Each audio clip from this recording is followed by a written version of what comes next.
the ending of the novel. Uh, it's very popular topic that regarding the beginning of anything, we have very limited thing to say. Or we can plan how to start something. Or we can also even manage how the thing will go on and will move on. But regarding the ending, this is something very significant because how you are actually summing up everything, it matters. It matters on the mind of the audience, it matters on the mind of the readers, the witness, and everything. What ultimately rests actually, the impression, of course, the beginning impression, the opening impression proves very vital in a very similar way. The ending is also in no way less important. Rather, it is somehow more important because that I was saying it is something that rests in the mind for the rest of the moments, generations, and time immemorial. So when we are talking about the fiction or a fiction like this one written by Henry James, and the name of the novel is The Portrait of a Lady, then it is obviously a very interesting kind of a thing. Now, the ending may be of different sort. It may come to an end with a kind of a very concluding remark or a kind of a message, a philosophical message. It may come to us with which we can end the novel. Now, in most cases, novels are of two types: open-endedness and also at the same time with some closeness. Okay, we come to the conclusion, but as we go through, we know that something else is happening over there, and what the author, the writer of the novelist would like to convey, it is clear. It makes everything very straightforward, that this is how the narrative comes to an end and there is no ambiguity. But such an ambiguity rarely gives us charm, because ultimately the reader comes to the end of the story and they are already informed by the author that, okay, this is how the story ends. And the other kind of novel, other type of novel, in which the author creates a suspense, and it is not at all the horror suspense, rather the suspense, the space that he creates ultimately.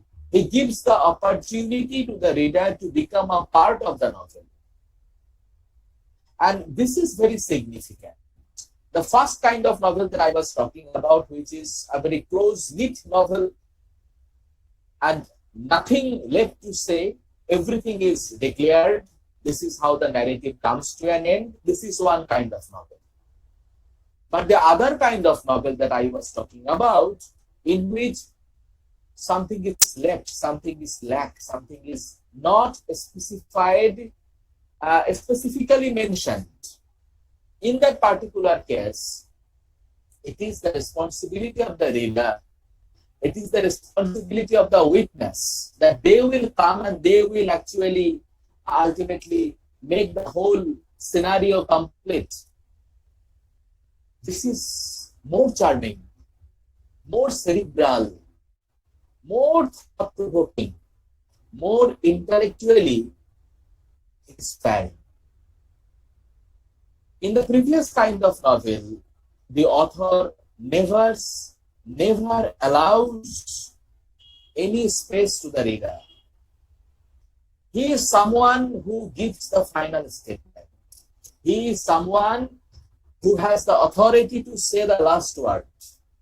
But the another kind of novel that I call open-ended novel, a novel without the final word, rather some ambiguity and question It is a kind of a novel that invites the reader, welcomes the audience, and it also energizes the reader to be a part of the novel narrative, because it is a kind of a novel that never comes to the conclusion, rather it goes on even when the novel physically comes to an end. The narrative is physically over, but still it reverberates, it recreates, it energizes a new kind of narrative, a narrative that is forming, gradually developing in your own mind. You start thinking, why is a kind of a novel like this? Why is an ending like this? What really happened to the character ultimately? Because author has invited you to be a part of that narrative. Author also wants to take your opinion, and in most cases he doesn't say anything. In most cases he keeps his mouth shut. Our text, The Portrait of a Lady, is a novel like this. We all know it well that the novel comes to an end abruptly, and the kind of expectations that the general readers had, the novel doesn't fulfill ultimately. Rather, the kind of decision taken by the protagonist, that means Isabel Archer, it disheartens. It creates certain questions in the mind of the audience, that why did she take a decision like this? Before I go to such kind of discussions, I think I would like to mention some other novelists who for generations have attempted to go for such kind of open-endedness in their writings. And obviously the name which is coming in my mind right now is no other than Kafka. Along with Henry James, we have James Joyce as well, who is also of the knack to create certain endings in his novels which are open-ended by nature, that comes to the conclusion with ambiguity, leaving space to the reader to think how to conclude a novel like this, because we don't find a definite answer for an ending like there. And we have Virginia Woolf, we have David Foster Wallace, and we have so many other writers who have that tendency of open-ended, narratives. In most cases, such kind of a novel still works on in the mind, even when the basic structure, even when the basic construction of the novel comes to an end. I would like to quote a very, very opposite remark made by Victor Slobosky. Now, what was Victor Slobosky's comment on the ending of a novel?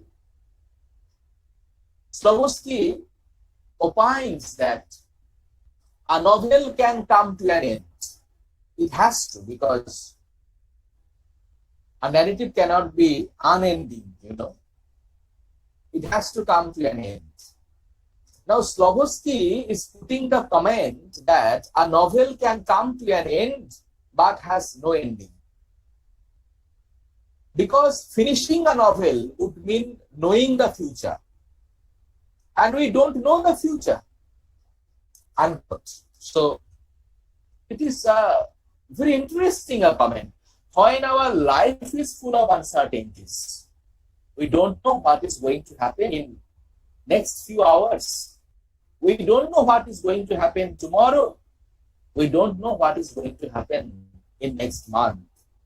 Then how can you say a novel can have a close-knit ending in which the author is coming to a kind of a sense that is final, and since then everything is happening very well and no problem left, and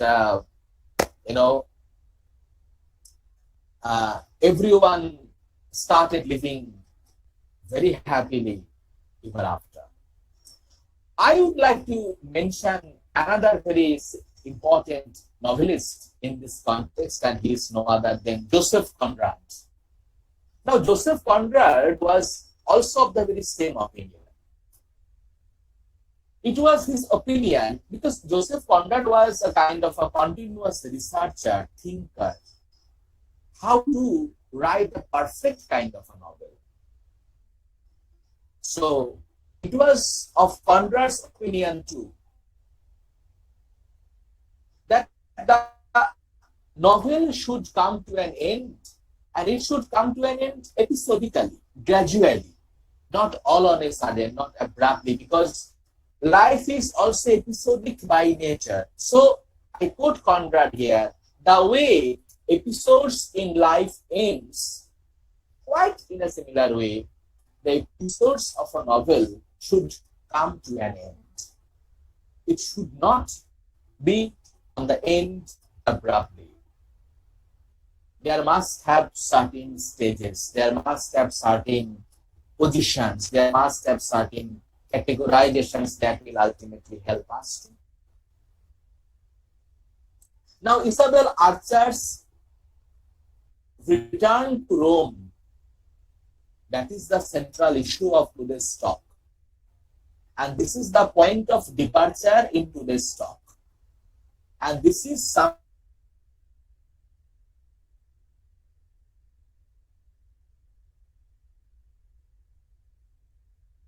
the proposal of one of our suitors,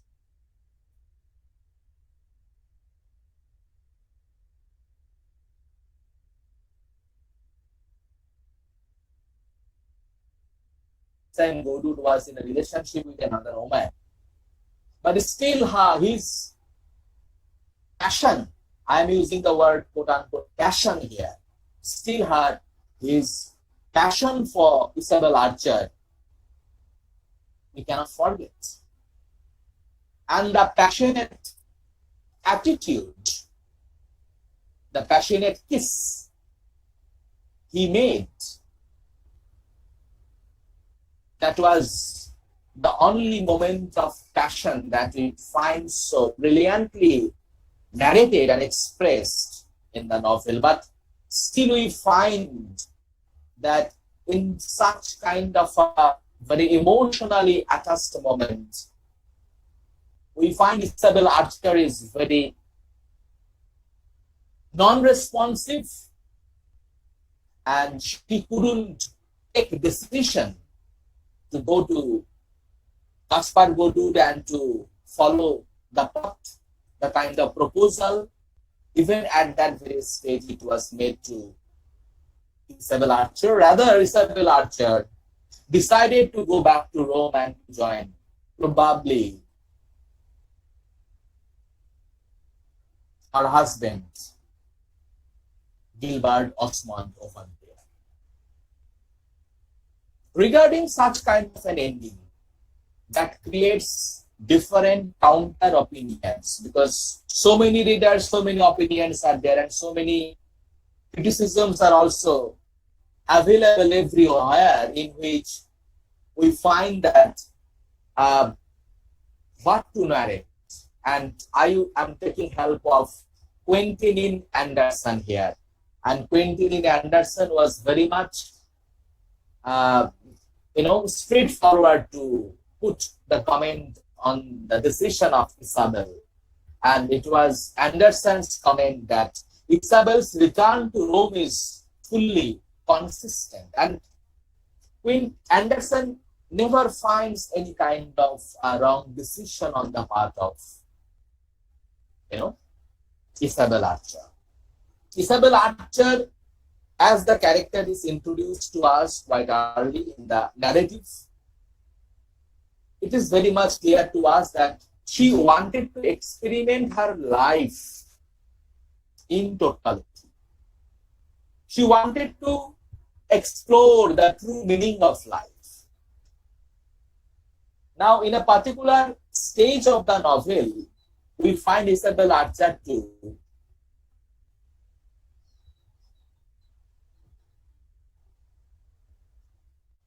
reveal her understanding that after the marriage,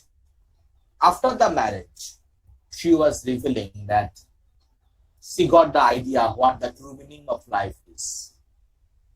What actually life does offer to us, that's something she could understand gradually. And the same kind of statement, almost like this, that we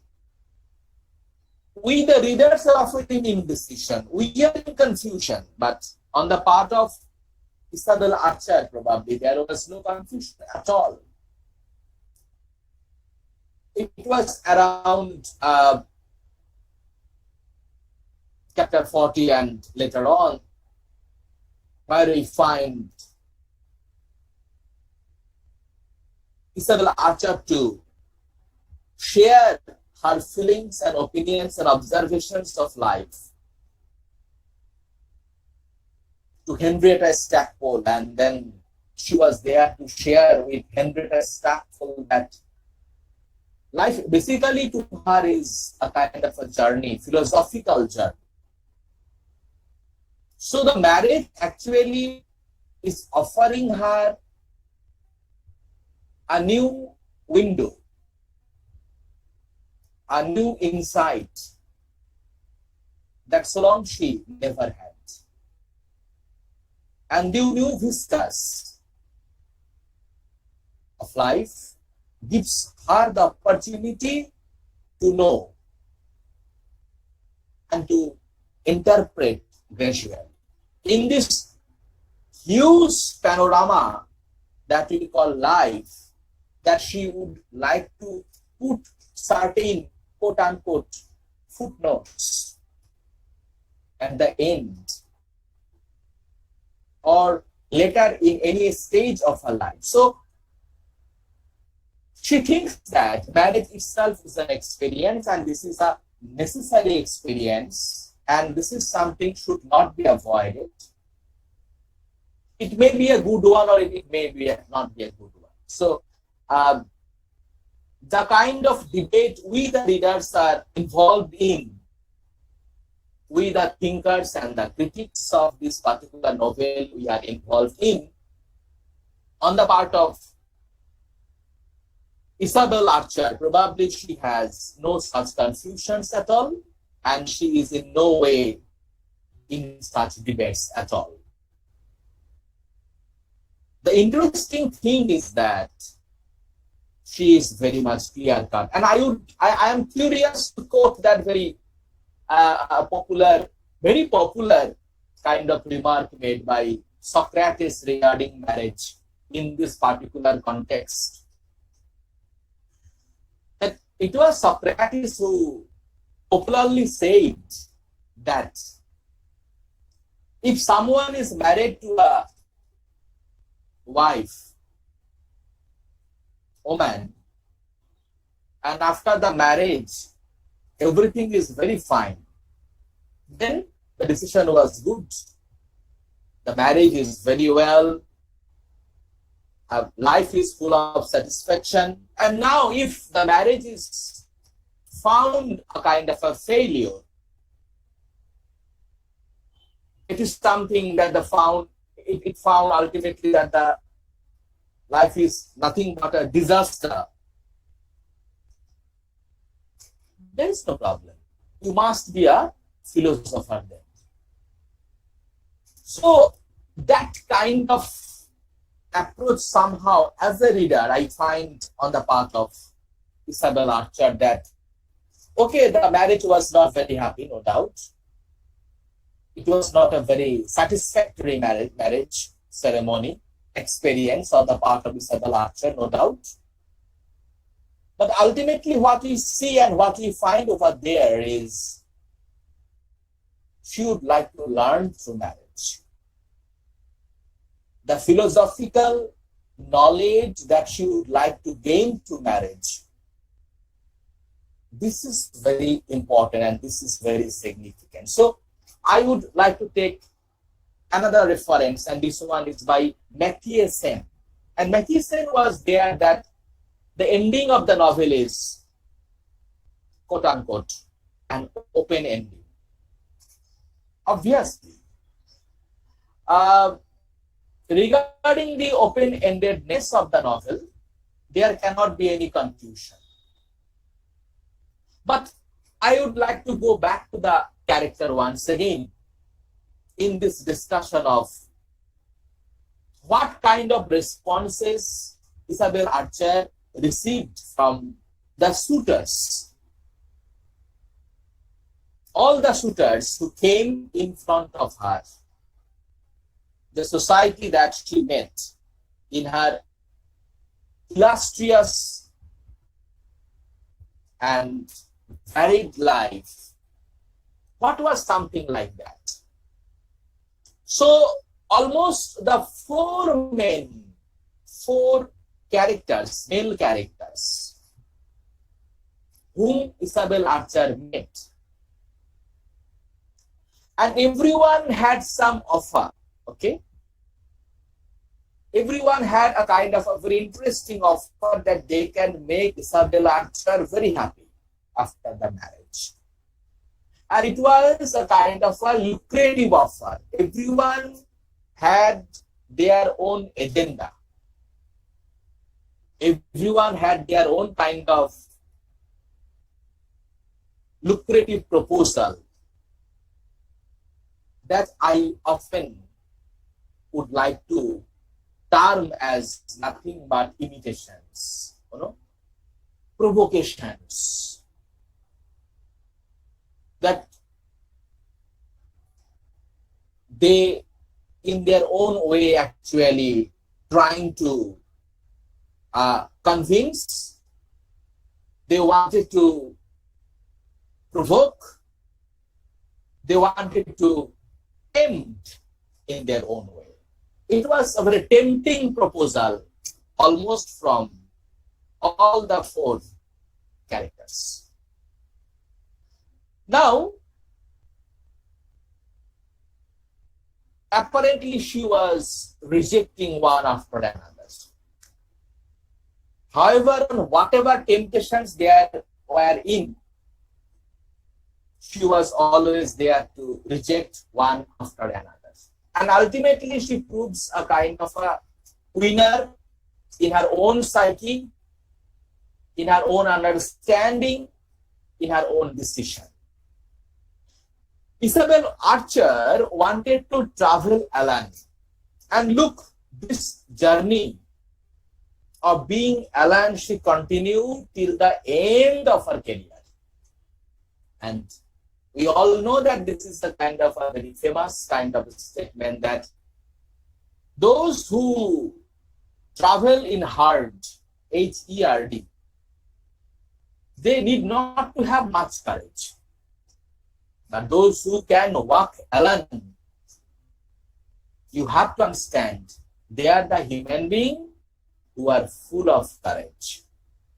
So, there is hardly any doubt that Isabel Archer as a human being was full of courage. She has a fixity of mind and she has a definite role to play. Ralph Touchett, it seemed that there was a very good an ethereal relationship between them. But the Ralph Touchett and Isabel Archer relationship is primarily based on a kind of a very subtle offer from the part of Ralph Touchett that Isabel will play the role of a nursemaid and a wife and nothing else. So the death of Ralph Touchett ends that kind of a possibility. Okay? But the kind of spirituality between them, the kind of serenity in relationship between Ralph Touchett and Isabel Archer that they had, also a kind of that lucrative, tempting proposal. And if the marriage were possible, Isabel Archer had the role of a nursemaid or a wife. Now think of that Lord Warburton. Lord Warburton also had that lucrative, tempting offer. With all the glamour and the charm that Lord Warburton had, that she will be equivalent to him. Almost a same kind of rank, position. Probably Isabel Archer could have that social dignity, that social authority.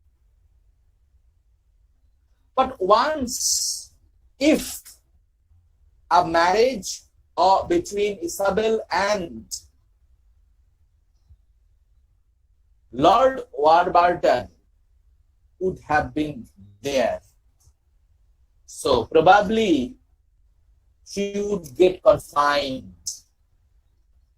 The kind of sense of freedom and the sense of liberty that Isabel Archer had would not have been possible. Now, Gilbert Osmond had a different kind of position. Gilbert Osmond offered Isabel Archer as a position that she will be exalted. And Gilbert Osmond's only target was that wealth, money, wealth, security, and everything. So that ultimately Isabel Archer took the decision of marrying Gilbert Osmond. But once the marriage was done,